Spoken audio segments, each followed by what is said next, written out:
Numbers chapter 19. Ceremony of the red heifer. The Lord spoke to Moses and Aaron, saying, This is a statute of the law that the Lord has commanded.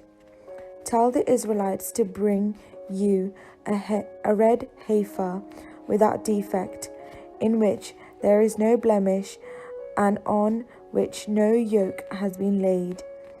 You shall give it to the priest Eleazar, and it shall be taken outside the camp and slaughtered in his presence.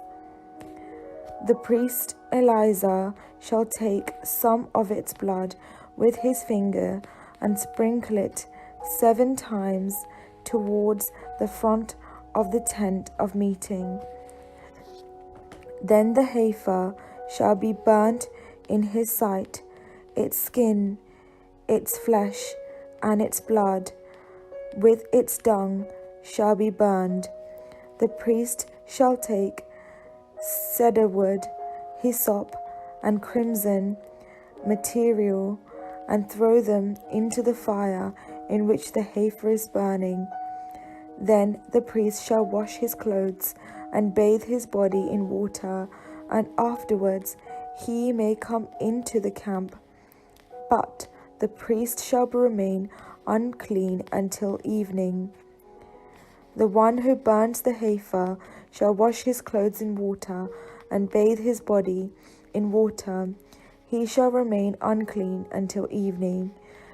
Then someone who is clean shall gather up the ashes of the heifer and deposit them outside the camp in a clean place, and they shall be kept for the congregation of the Israelites, for the water, for cleansing.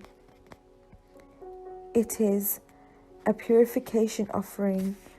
The one who gathers the ashes of the heifer shall wash his clothes and be unclean until evening.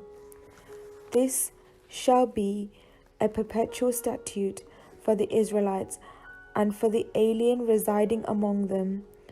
Those who touch the dead body of any human being shall be unclean 7 days. They shall purify themselves with the water on the 3rd day and on the 7th day, and so be clean. But if they do not purify themselves on the 3rd day and on the 7th day, they will not become clean.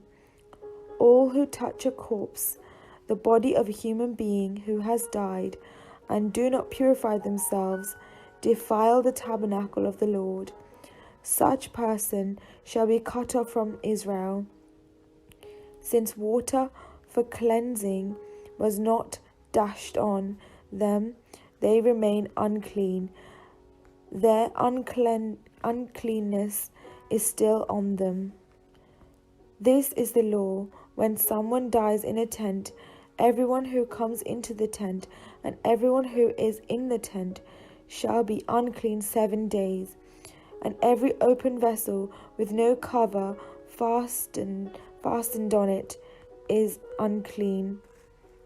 Whoever in the open field touches one who has been killed by a sword, or one who has died naturally, or a human bone, or a grave, shall be unclean 7 days.